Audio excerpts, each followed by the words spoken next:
السلام عليكم، اهلا بكم في حلقه جديده من انتايبد. انا عبد الرحمن عوض، وفي الحلقه دي هتكلم عن الفن المفقود بتاع ازاي تديبلوي فرونت اند ابلكيشن.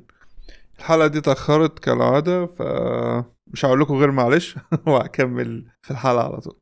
أم احنا النهارده بقينا، انت لو لسه يعني داخل في المجال كفرونت اند او ايا كان، وداخل عملت ابلكيشن وعايز تعمل له ديبلوي، فايا كان الفريم ورك، ايا كان الايكو سيستم اللي انت قاعد فيه، سواء رياكت فيو او ممكن تكون حتى باك اند شغال بلارافيل او نود جي اس او ايا كان. ف chances are ان في سيرفيس هتاخد الريبوزيتوري بتاعتك وتديبلويها لك على طول، وتديك لينك تقول لك اتفضل اهو الويب سايت بتاعك. واحنا شايفين القصة دي من زمان، يعني الحوار ده مش طارئ علينا. انا اتكلمت عليها في حلقة الجام ستاك سيرفيسز زي نتليفاي مثلا. كانوا مش هقول من الاوائل، الحاجات دي موجودة من زمان قوي. يعني انا افتكر كنت بستعمل لارافيل فورج لما كنت باك اند شغال بلارافيل، كان لحد ما نفس القصة. فالفكرة دي مش جديدة، بس الفكرة ان هي بقى عندنا دلوقتي ان الموضوع بقى شائع قوي لدرجة ان انت ممكن تكون ما مرتش بتجربة انك تديبلوي فرونت اند ابلكيشن بنفسك باستعمال اللي هي البير مينيمم تولز، اللي هو اوكي انت عايز سيرفر، والفرونت اند في ابسط صوره هو عباره عن اسيت، صح؟ فايلات جافا سكريبت و سي اس اس و اتش تي ام ال، وانت بتسيرفهم وخلاص. فده اسمه ستاتيك هوستنج. فانت اوكي، دي حاجه المفروض تبقى عارفها. بعد كده في عندك اوكي، افرض الابلكيشن بتاعك شغال في سيرفر كومبوننت فيه، وهنا لما بقول سيرفر كومبوننت مش قصدي على سيرفر كومبوننت، ومش قصدي اصلا على كومبوننت، لا انا قصدي على عندك عنصر محتاج سيرفر في اللايف سايكل بتاعت الابلكيشن بتاعك، زي اس اس ار او اي بي اي سيرفر او ايا كان السبب. يعني في مثلا ناس بتتعامل مع، يكون مثلا في اي بي اي، والاي بي اي ده عليه كورز بابليك اي بي اي وعليه كورز لسبب ما، فانت محتاج سيرفر تنزل سيرفر مع الابلكيشن بتاعك يبروكسي ريكوستات، ياخدها من الفرونت اند ابلكيشن بتاعك، يعديها من خلاله ويبعتها على السيرفيس السيرفر بتاعها فيه كورس ايشيو. ودي يعني لو انت، يعني انت كفرونت اند شفت تويتر من احمد الفي بتقول الفرونت اند ما يعرفوش عن الكورس غير ان هي مشكله الباك اند، هي ده لحد ما صحيح، بس في نفس الوقت برضه ممكن تتفاداها بانك يبقى عندك سيرفر، والسيرفر ده ياخد ريكوستات منك ويبعتها للسيرفر التاني اللي فيه كورس، وبعد كده يرجعها لك تاني كريسبونسز وخلاص. مش ده المعضله، مش ده موضوع الحلقه خالص. انا اتكلمت على كورس في حلقه قبل كده، بس الغرض من ده ان انت تبقى مش لازم بقى انت محتاج سيرفر عشان اس اس ار بس، لا، ممكن في اسباب تانية ودي واحدة منهم. ممكن يكون عندك محتاج سيرفر اوثنتيكيشن مثلا، لان طبعا انك تخزن اليوزر توكن او الاوثنتيكيشن كريدنشال بتاعت اليوزر في مكان بابليك، فده بيخليها سهل تتسرق. بس انت ممكن تكون محتاج تخليها ك HTTP only cookie عشان تبقى لحد ما secure، فانت مش هتعرف تعمل ده من غير سيرفر، فانت عايز سيرفر. فنرجع للموضوع تاني. فدي القصة كلها، انت عايز سيرفر، او انت الويب سايت بتاعك عبارة عن ستاتيك، او ممكن تكون محتاج داتابيس، او ايا كان السيت اب بتاعت السيرفر بتاعك. احنا فكرة ان احنا ندبلوي الحاجة بنفسنا بقت الى حد كبير منسية، ومع تطور التولز والسيرفيسز الموجودة في مختلف الايكو سيستم، الموضوع بيبقى شائك اكتر، او في نفس الوقت مستخبي اكتر. ودي تريد اوف انترستنج انا ببص لها، انا كواحد بيعمل فرونت اند لايبريز وبيعمل يعني بحاول اكونتريبيوت في الايكو سيستمز في الاوبن سورس. انا طبعا بحب الديفلوبر اكسبيرينس، انا بحب اخلي الموضوع سهل جدا بالنسبه لك، بس في نفس الوقت في تريد اوف بتحصل. كل ما انا اديك دي اكس احسن، انت بتفقد النوليدج اللي انت كان المفروض تتعلمها، او ممكن تكون محتاج تتعلمها، او ممكن مش محتاج تتعلمها، بس انت بتفقد نوليدج في الموضوع. انت بتلوز شويه انفورميشن كان ممكن تتعلمها، وده الاكيد يعني، سواء هي مفيده ولا لا ده ملهوش علاقه. بس احنا هنا كانك فكر فيها كده، ان انت، انا بعمل لك ابستراكشن لحاجه معينه، بسهلها لك عشان اعفيك من التفاصيل اللي تحتها. فلما انا عفيتك من التفاصيل انت ما عادش عارفها. والمشكله ان لما الموضوع ده الابستراكشن ده يبدا يبقى اندستري ستاندرد، يبقى الناس كلها شغاله كده، فما عادش حد فاهم ايه اللي بيحصل ورا، وده يبدا مشاكل تظهر، وفي نفس الوقت بيضيع عليك opportunities كتيره. ايه تريجر الابيسود دي اصلا وانا بفكر اسجل ايه، ان انا جربت نيكست جي اس مؤخرا في كذا ويب سايت صغير كنت بعملهم.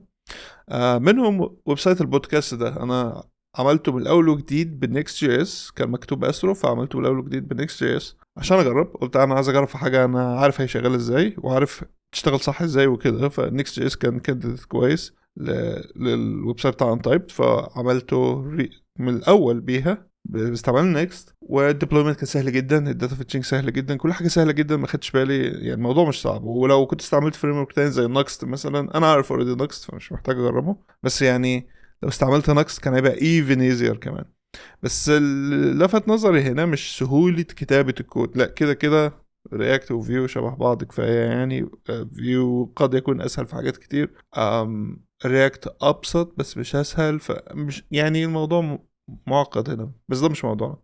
اللي لفت نظري سهولة الديبلويمنت، إن أنا عملت ريبو، والريبو دي كان ممكن، أنا حاليا بستعمل نيكست جي اس كجنريتور، فهو دي ستاتيك ويب سايت لسه، دي مش محتاجة سيرفر سايد إليمنت ليها. فاللي حصل ان انا ديبلويته كستاتيك اسيتس، فما استفدتش قوي من نيكست جي اس في القصه دي. لكن كان ممكن اديبلويه ان هو اس اس ار سيرفر وكان هيشتغل عادي جدا جدا جدا. وفعلا عملت ديبلويمنت بعد كده لكذا ابلكيشن صغير كنت بجرب فيهم داشبورد وكده، وكانوا محتاجين بقى داتابيسز وكده، فجربت نيون وجربت سوبر بيس ولعبت في يعني الحاجات اللي هم بيشجعوها. وكل ده بيحصل من الداشبورد بتاعت فيرسل. يعني انت لو دخلت على فيرسل ولعبت في الداشبورد بتاعتهم، كل حاجه بتحصل من خلال هناك. والاكسبيرينس جميله جدا وسهله جدا، واللي هو انا بطلع ابلكيشن في ثواني من غير ما اتعب نفسي. وفي حاجه مثلا حاجه بسيطه خالص زي اوكي انا عندي سيرفر سايد كومبوننتس، او هنا بقى رياكت سيرفر كومبوننتس، محتاج اتكلم داتابيس زي سوبر بيس وكده، فانا محتاج الكريدنشالز، بس انا مش عايز اخلي الكريدنشالز بابليك، فعشان كده استعمل سيرفر كومبوننتس. بس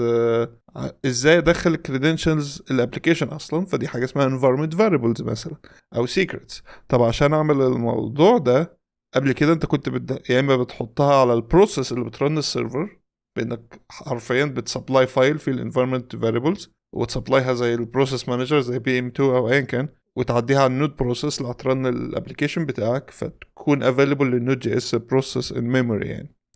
ف فيرسل بيعفيك من كل ده بان انت بتلينك البروجكت اللي انت دلوقتي بتخش على الريبو بتاعتك، على قصدي فيرسل، تقول نيو بروجكت، يقول لك اختار من جيت هاب مثلا، تختار من جيت هاب البروجكت بتاعك، خلاص تعمل له ديبلوي. طيب هل انت محتاج بقى داتابيس؟ انت محتاج مثلا داتابيس، فعندك كذا زرار لكذا داتابيس اوفرنج يقول لك لينك الاكونت بتاعك بيها، فلما تدوس عليه وتمشي في الاجراءات زي بتساين اب بقى لسيرفيس ثانيه زي سواء سوبر بيس او نيون او ايا كان، فانت بتساين اب وساعتها بيلينك الاكونتين ببعض وبيلينك البروجكتين ببعض. يعني انت بتكرر داتابيس بروجكت بيلينكوا بالبروجكت بتاعك، فبالتالي بينجكت الانفايرمنت فاريبلز لوحده من غير ما انت تعمل اي حاجه انتو الابلكيشن بتاعك على فيرسل، وبيعمل ديبلويمنت بالفاريبلز الجديده دي، وخلاص انت كده خلصت البروجكت شغال بيكونكت على الداتابيس وانت مش عارف ده حصل ازاي. والتولز الموجوده دلوقتي برضو بقت يعني مش بتكلم عن نيكست جي اس، لا تقريبا almost اي ايكو سيستم سواء على اي دبليو اس، ثينك يعني اي دبليو اس فيها اي دبليو اس امبليفاي او ابسينك، مش فاكر بصراحه لان عمري ما استعملت الحاجات دي على اي دبليو اس، بس almost every platform وكل ايكو سيستم فيه نوع من السيرفيسز اللي بتساعدك ازاي تهوست الابلكيشن بتاعك من غير ما انت تبقى عارف بالظبط ايه الديتيلز اللي انت محتاجها عشان ده يحصل. وانا هنا كونفليكتد شويه، يعني انا كواحد زي ما قلت بيحب الدي اكس وبيحب يبروفايد دي اكس ويخبي كل الديتيلز الصعبه عن الديفلوبرز، بس في نفس الوقت انا عايزك تبقى عارفهم برضو، او بيبقى حلو انك تبقى عارفهم برضو.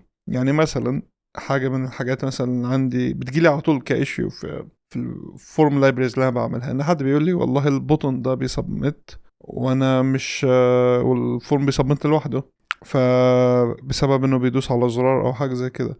بس دي مش مشكله في اللايبراري، دي مشكله في ازاي الفورمز بتشتغل. البوتون الديفولت فاليو بتاعته سبميت، ودي طبعا ممكن يكون ديفولت سيء في ال HTML سبيك ذات نفسه، لكن دي الكيس. انت لو مش عارف ان ده اللي بيحصل فعلا فهتأسوم ان اللايبراري هي اللي بتعمل المشاكل دي، لكن الموضوع مش كده خالص. وهنا بيجيبنا لنقطه ثانيه، ازاي انت في كذا، يعني لما انت تبقى ما تعرفش الديتيلز اللي بتحصل وراه، لما الابستراكشن يخبي عنك اللي بيحصل ده، الريزلت بان انت ما تبقاش عارف اللي وراه، وفي نفس الوقت لو انت مش عارف اللي وراه فانت مش عارف تايدنتيفاي الاوبورتيونيتيز اللي تقدر تستغلها في سيناريوز كتيره. مثلا نمبر 1 شكوى من كل البلاتفورمز اللي الناس بتديبلوي عليها بسهوله، زي مثلا فيرسل او كلاود فلير او ايا كان، هي الكوست. بيقول الكوست كبيره قوي، وانا والبيزنس بتاعنا عايز ان احنا نريديوس الرننج كوست بتاع الابلكيشن بتاعنا. ودي حاجه مهمه جدا جدا جدا، بالذات في الستارت ابس.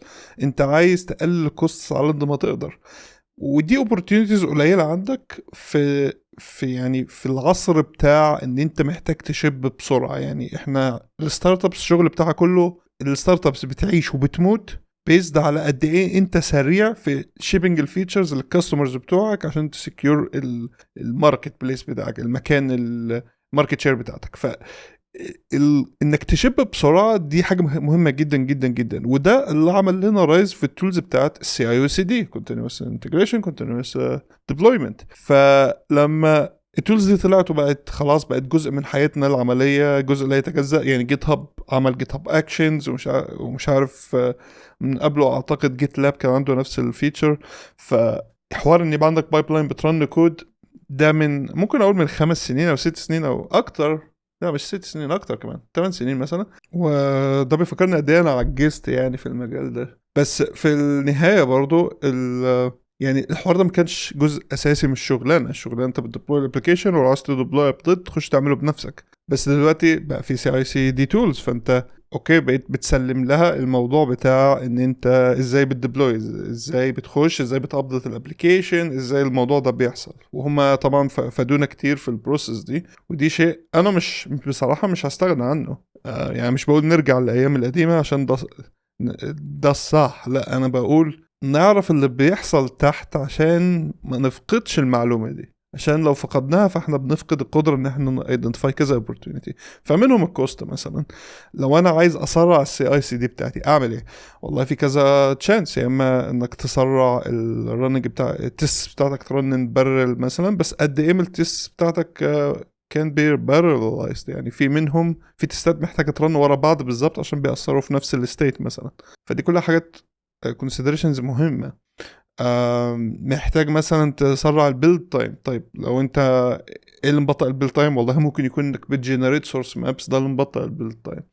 طيب خلاص نلغي سورس مابس، اوكي، بس انت كده بتفقد القدره انك تديبج لو بتستعمل تولز مثلا زي سنتري او ايا كان وبترفع لهم السورس مابس. فكل حاجه ليها تريد اوف زي ما انت شايف. فانت مش هتعرف تعمل التريد اوفس دي، مش هتعرف اصلا انك بتعملها الا لو انت فاهم ايه اللي بيحصل اندر ذا هود. ودي القصه كلها اللي انا بتكلم فيها.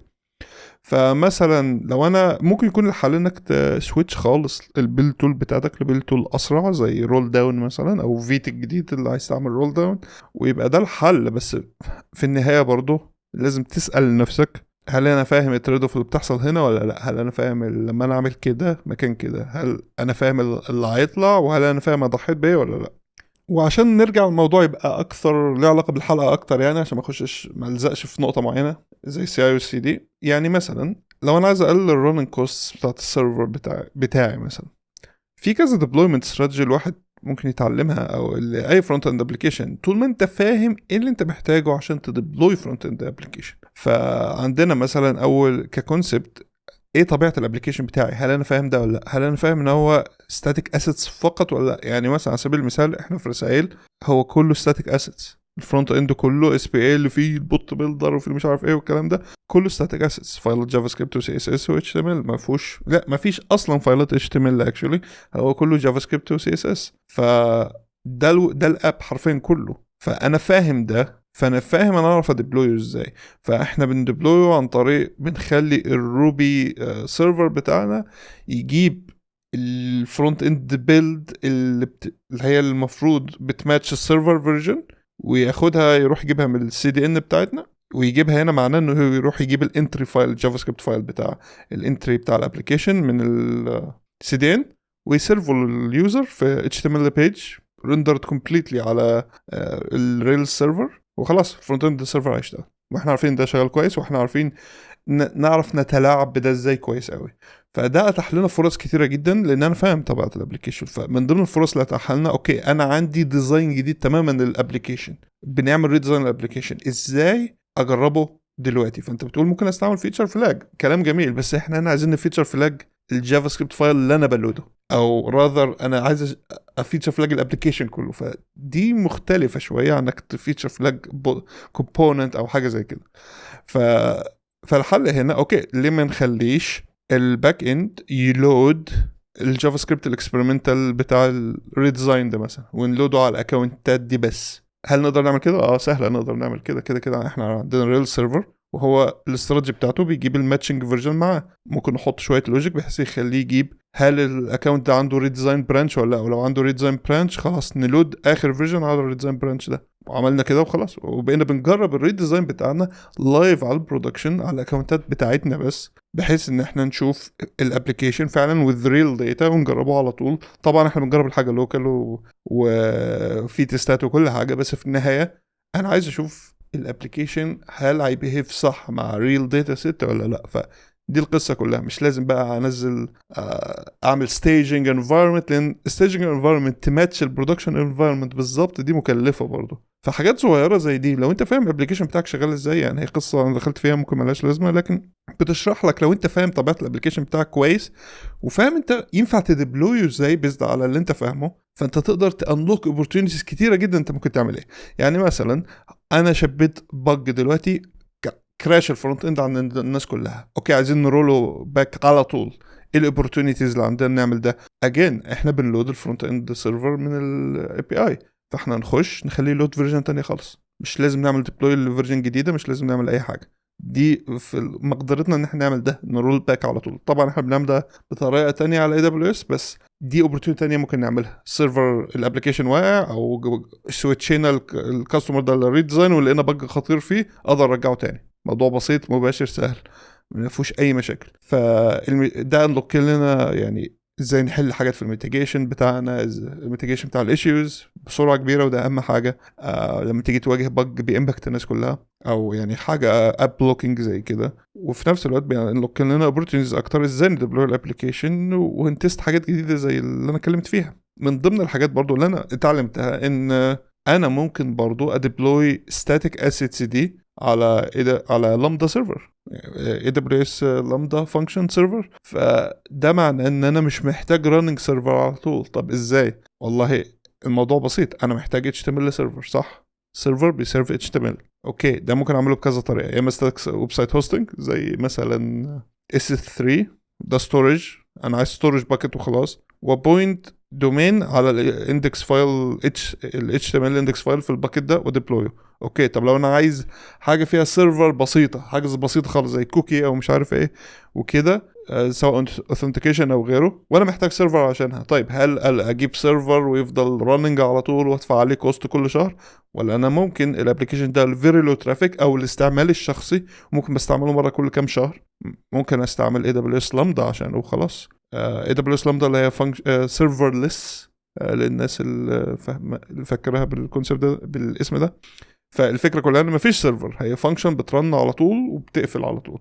فانا هخلي الفانكشن دي تطلع تسيرف HTML فايل بيبوينت على الستاتيك اسيتس بتاعتي دي اللي موجوده في S3 على SCDN. فدلوقتي انا مش بدفع غير كوست الباندويث بتاع الحاجات دي، ونادرا ما بدفع تماما لاي حاجه من الحاجات دي. فعشان ما نركزش كتير على نقطه واحده، فخلينا نلخصها في انت لو فاهم انت الابلكيشن بتاعك طبيعته ايه وتعرف تديبلويه ازاي وهو محتاج ايه عشان يجي ديبلويد، فاقدر اسيف كوست بشكل كبير جدا لو انا فاهم ده كويس.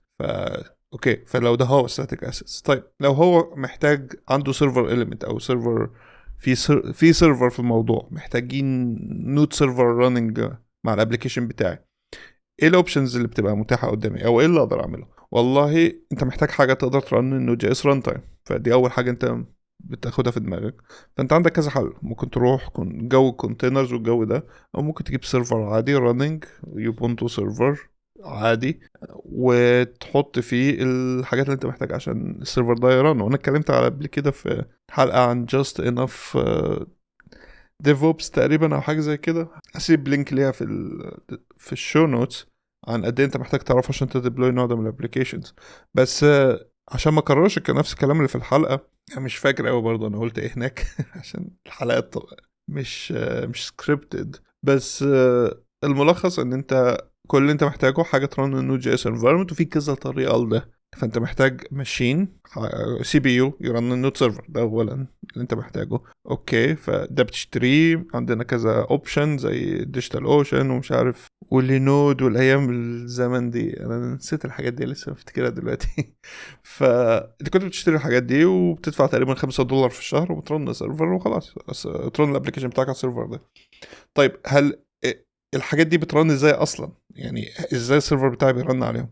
والله فكر فيها كده، انت بترن الابلكيشن لوكالي وبتفتحه على لوكال هوست، صح؟ السيرفرات بتعمل نفس الموضوع، بس الفرق ان هم بيفتحوا البورت البابليك، بورت 80 وبورت 443 عشان الاس اس ال. فبس يعني فانت ده اللي انت بتعمله، بس انت بتروح حرفيا بترن الابلكيشن. انا كتير بلاقي ناس بتديبلوي مثلا الابلكيشن بتاعها في ديف مود على البرودكشن عادي، وبيبقى شغال عادي، وبتقول اهو ده بيسيرف الاسيتس ولا محتاج انجينكس ولا محتاج اي حاجه. فالكلام ده مظبوط، بس هو اكسيدنتال، يعني انت مش قاصد تعمل ده.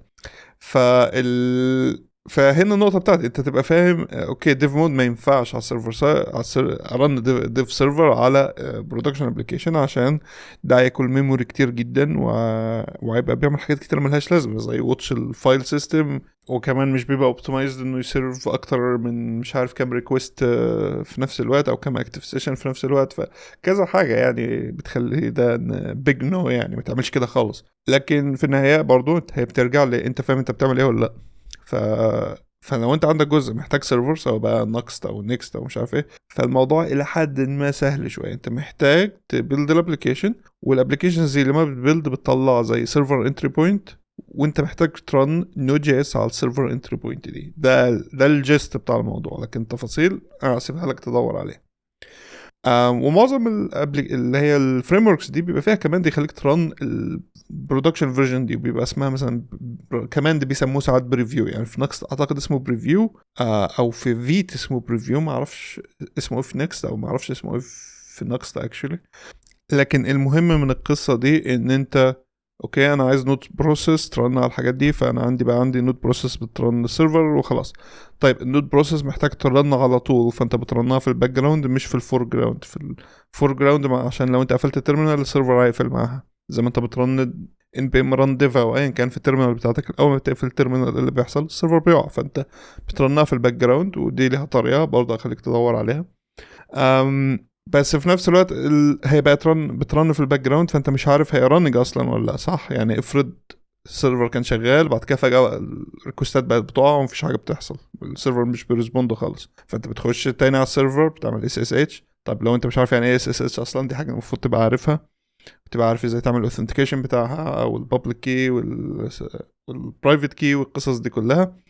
وما علينا بتتعلمها، مش هي الحاجات دي مش صعبة خالص، فبتتعلمها بتعرف تعملها بنفسك وكده. وبتخش على السيرفر تشوف ماله، طيب ايه ده، انت البروسيس مش راننج اصلا، انت مش لاقيه. فانت ده بيجيب لك الكونكلوجن تاني، يبقى انا محتاج زي بروسيس مانجر، حاجة تكيب البروسيس دي راننج، ولو فصلت ترستارتها تاني، او لو خرجت اوت اوف ميموري، لان ده اللي بيحصل في معظم النود جي اس ابلكيشنز، بتجو اوت اوف ميموري عشان الميموري ليكس، عشان ميموري ليكس بايخه جدا وصعب تدبجها في نود جي اس بسبب اعتقد معظم الوقت البروميسز والاوبن فايل هاندلز والكلام ده كله. فانت بتحتاج بروسيس مانجر. طيب البروسيس مانجر ده بيبقى اسمه ايه؟ فانت بتدور اونلاين وتلاقي كذا سولوشن مش واحد بس، فهتلاقي مثلا اشهرهم بي ام 2. طيب بي ام 2 تقوم جايبه وتخليه مانج البروسيس، وتقول له كمان يمانج البروسيس دي ويفضل مركز عليها ويرستارتها كل ما تقفل، وكل ما السيرفر مثلا نفسه السيرفر كله يرستر مثلا لاين كان السبب، تخليه يفتح مع الستارت اب، فالويب سايت بتاعك يقوم مع الماشين على طول. فكل دي حاجات انت بتتعلمها وبتبقى عارف ان ده اللي بيحصل في الباك جراوند في اي نوع من يعني هاي ليفل ابستراكشنز، ده في النهايه حاجه شبه كده بتحصل، طبعا بليفل تعقيد اكبر بكتير عشان تبقى اوتوميتد بالشكل احنا وصلنا له ده. بس في النهايه بتخليك تبقى، لو انت فاهم الدنيا ماشيه ازاي، بتعرف تصلح حاجات وبتعرف تواجه مشاكل انترستنج. يعني لو انا فاهم الديبلويمنت ده بيمشي ازاي والطريقه دي، انا استفدت ايه لما انا عرفت ان انا اقدر رن ببروسيس مانجر والكلام ده؟ والله انت كده تقدر تسكيل، ومش بس تسكيل هوريزونتالي، لان انت ممكن تسكيل بيقول له بنسميها مثلا diagonally، انت بتروح في النص، يعني في نص الجراف، مش بتروح ولا فوق ولا يمين بس. لا انت ممكن تسكيل في النص، فنفس الماشين ممكن ترن عليها نفس البروسيس كذا مره من بي ام 2. تقول له مثلا انا عايز 4 انستنسز من البروسيس دي شغاله، وانت بقى لود بالانس ما بينهم. دي يعني خاصيه قويه جدا، وبتخليك ان انت لو انت نزلت ابديت بقى مثلا للابلكيشن بتاعك، طيب اولا تنزل ابديت ازاي؟ طيب هو اولا انت ديبلويته ازاي؟ صح، انا سكبت خطوه هنا. والله انت بتستعمل جيت بول وبترن الابلكيشن على البرودكشن مود وخلاص. يعني ده الملخص بتاع الموضوع.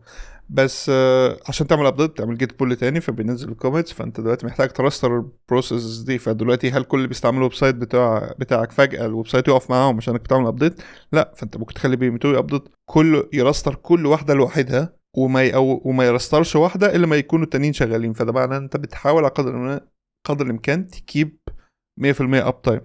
طيب لو انت ما تعرفش القصه دي وبتسيب بلاتفورم اوبتمايز لك الحوارات دي، فانت بتلوز القدره انك توبتمايز بالشكل ده. ليه؟ لان مثلا احنا بنوبتمايز على نفس الماشين، صح؟ يعني احنا بنرن كذا بروسيس على نفس الماشين، فده يعتبر سكيلينج هوريزونتالي، وفي نفس الوقت في طريقه انك تخلي الماشين اقوى. بس في يعني زي او مصطلح انا لقيته يعني اونلاين لما كنت بشوف شويه فيديوهات، كان بيقول scaling diagonally. يعني انت ماشي في النص زي ما انا قلت قبل كده، فاللي بيحصل انك بتزود قدرة السيرفر، فانت بتسكيل فيرتيكلي، بتزود السي بي يو، بتزود الرام، بتابجريد الهاردوير، وفي نفس الوقت برضه بتزود عدد البروسيسز على كل ماشين انت سكيلتها اب. فده سكيلينج دايجونال بيخلي بيديك efficiency اكتر في اللود اللي انت بتعملها. وانت مش هتعرف تستفيد من ده لو انت عندك بلاتفورم مثلا بتقول لك عايز تنزل كذا سيرفر ونلود بالانس ما بينهم، اوكي ماشي ممكن تعمل ده، بس هل انت بتسكيل هوريزونتالي بس ولا بتسكيل فيرتيكلي بس؟ وفي اي دبليو اس عاده بيبقى عندك اوبشن من، يعني انت بتتحكم في قدره الماشين، فتقدر تسكيل فيرتيكلي وبرضه تقدر تسكيل هوريزونتال. يعني ان اي دبليو اس فيه لود بالانسر وبتسيت اب الكلام ده، بس في نفس الوقت ايه اللي بيحصل على كل ماشين ده انت عاده بتسكيب. فانت لا، في حاجه ممكن تعصرها، ممكن تخش جوه كل ماشين وترن فيها كذا نود بروسيس، فيبقى كده عندك يعني قدره كبيره جدا على السكيل، وبتستفيد من كل الريسورسز بتاعت كل الماشينز. فانا مش خبير في الحاجات دي قوي يعني، بس دي كلها حاجات الواحد جربها قبل كده واشتغلت معاه كويس. وفي نفس الوقت انا لسه فرونت اند، انا مش ديفوبس عشان اعرف الحاجات دي، ودي مش شغلانه، انا مش شايف ان دي شغلانه ديفوبس قوي. ديفوبس عنده مشاكل اكتر تستاهل وقتهم يعني، لكن حاجه زي كده انا شايف ان انت المفروض تتعلمها كفرونت اند انجينير، وبتفرق معاك جدا في قدرتك انك تافكت البيزنس. فالتاني السكيلينج، الكوست ريدكشن، تمام. وفي نفس الوقت يعني هنا ممكن نبدا نفكر في الموضوع بطريقه تانية. انت لو بتستعمل بلاتفورم زي فيرسل، ففي مشكله طبعا كله بيتكلم عليها، ان هي فيندور لوك ان. فيندور لوك ان معناه ان انت لو عايز تسويتش البلاتفورم لاين كان السبب، عشان كوست اقل مثلا كلاود فيلر ارخص او ايا كان ارخص، فانت عشان تسويتش هتبقى صعبة جدا، لان هم حاطين لك حاجات مثلا انت كنت معتمد ان هي موجودة بس هي مش موجودة في البلاتفورم التانية. هل انت عارف ده؟ طب ولو انت مش عارف ده، وفي نفس الوقت لو انت بتفورجيت ايه اللي بيحصل اندر ذا هود، فانت ممكن ما تعرفش تعمل مايجريشن ده اصلا، انت خلاص اتحشرت مع البلاتفورم دي ومش هتعرف. زمان ده ما كانش مشكلة، لان كل اللي انت كنت محتاجه هو سيرفر بيرن وخلاص، او ستورج بتبعت عليها الستاتيك اسيتس بتاعتك وخلاص. فالمشكلة انك تسويتش من بروفايدر للتاني سهلة جدا جدا جدا، انك مفيش تعقيد، مفيش حاجة مستخبية قوي يعني. لكن اللي بيحصل عندنا في اليوم ده، البلاتفورمز الكتير اللي بتطلع لنا فهي بتخبي علينا معظم التفاصيل دي، فانت بتخليك انك تسويتش من واحد للتاني صعبة. وده قد يكون مهم جدا لأسباب كتيرة. ممكن تكون حد اشترى الشركة بتاعتك، فانتوا لازم تموفوا البلاتفورم بتاعتكم للبارتنر بلاتفورم بتاعهم مثلا، او مثلا الشغل بتاعكم كنتوا بتعملوه على سيرفر معين، فجت الاورجنايزيشن لو انتوا ايجنسي مثلا وبتديفلوبوا على ستيجنج سيرفر بتاعك مثلا، فهم التانيين عندهم سيرفر بتاعهم. طب هل انت تعرف تديبلوي الابلكيشن بتاعك على السيرفر بتاعهم ولا لا؟ وممكن يكون عندهم كونسترينتس زي سكيورتي، ممكن الابلكيشن ده محتاجينه يرن على السيرفرات بتاعتهم اللي بتبقى ان هاوس مثلا. فكل دي حاجات انت محتاج تبقى مش هتعرف تعملها لما تبقى فاهم اللي بيحصل. وغير ده كتير من التفاصيل اللي بتبقى مستخبيه. يعني مثلا من ضمن الحاجات اللي انا كنت بفتكرها او اتعلمتها بدري قوي في الموضوع ده، ان ما تخليش النود جي اس سيرفر بتاعك يسيرف الستاتيك اسيتس زي الايمجز والسي اس اس فايلز او اي حاجه ستاتيك فايل، بتخليش النود جي اس يسيرفها لان دي مش شغلته، هو بطيء في الحاجات دي. فانت كنت بتعملها ازاي؟ بتعمل انجينكس سيرفر على نفس الماشين، تودي اي ترافيك بتجيله للنود جي اس سيرفر، لكن اي ترافيك عايزه فايلز سواء جي بي جي او اي ستاتيك فايلز، جي بي جي، سي اس اس. انا كنت فاكر كنا بنكتب زي ريجكس، حاجه زي ريجكس ماتشر كده في الانجينكس سيرفر كونفيجريشن، وهو لما بيماتش الريكوست اللي جاي بيبقى بالشكل ده، فبيباي باس نود خالص وبيبص على البابليك فولدر وبيرجع الفايلات الموجوده هناك وخلاص. وده بيبقى اسرع بكتير على انجينكس من نود جي اس. وانت لما بتبقى عارف ده بتفرق. دلوقتي انت ما بتعرفش اللي بيحصل، ما بتعرفش هل هم فعلا بيعملوا كده ولا هم سايبينها وخلاص، ولا بيعتمدوا ان انت بتدفع فلوس على السيرفرات وده اللي بيحصل وخلاص. فدي كلها حاجات انت محتاج تاخد بالك منها. وغالبا البلاتفورمز دي بتوبتمايز للبيست يوز كيسز، غالبا هم بيستعملوا البيست براكتسز، غالبا بيعملوا كل حاجه صح غالبا، لكن مش دايما. وفي نفس الوقت ده بيظهر بقى في شويه حاجات زي مشاكل بقى اللي بتبدا تحصل بالذات في الانفايرمنتس بتاعت الفاست شيبينج والكلام ده، زي عندنا في رسائل مثلا. انا بديكوا اكزامبلز كتير من الرسائل دي، حاجات واقعيه يعني الحاجات اللي انا بتكلم فيها دي من الحاجات اللي انا طلعت اتكلمت عليها في كونفرنسز كتيره بره، بالذات الحته بتاعت اللي هتكلم فيها دلوقتي، اللي هي مثلا مشكله الاي بي اي الفيرجن سكيو. الفيرجن سكيو اللي بيحصل فيها ان انت بتديبلوي نسخه جديده من الابلكيشن، فاللي بيحصل ان بيبقى الفرونت اند حاجه من اتنين، يا اما بيتكلم باك اند قديم، يا اما بيتكلم باك اند جديد اجدد منه يعني، فبيبقى فيه فيرجن مس ماتش. ودي بتبقى مشكله كبيره جدا جدا جدا. ليه؟ لان افرض الاي بي اي حصل فيه تشينج ممكن يبريك الفرونت اند، فازاي الفرونت اند يميك شور ان هو بيكلم النسخه الصح من الاي بي اي؟ هتقولي ممكن نعمل الاي بي اي يبقى فيرجند، بس انت لو جربت في environment يبقى عندك version API، دي هاسل كبيره جدا ومزعجه جدا جدا جدا، لانك حرفيا بتمنتين كل الفيرجنز دي من الاي بي اي في نفس الوقت. واحنا كتيم صغير ما عندناش خلق للكلام ده، فليترلي احنا محتاجين نشب بسرعه وبس ما نكسرش حاجه. فازاي نعمل الموضوع ده صح؟ فاحنا من الاول كان لازم نديفلوب طريقه الفرونت اند يعرف ان هو بيتكلم نسخه مش بتماتشه، سواء باك اند احدث او باك اند اقدم. لان الطريقه اللي بيحصل فيها تحديث او بتديبلوي نسخه جديده من الابلكيشن، احنا عايزين 100% اب تايم. 100% اب تايم يعني اي ريكوست حتى لو في نص ابديت بيحصل السيرفرات تفضل شغاله. طب ده مستحيل يحصل الا لما يبقى في سيرفرات قديمه وسيرفرات جديده في نفس اللحظه موجوده مع بعض.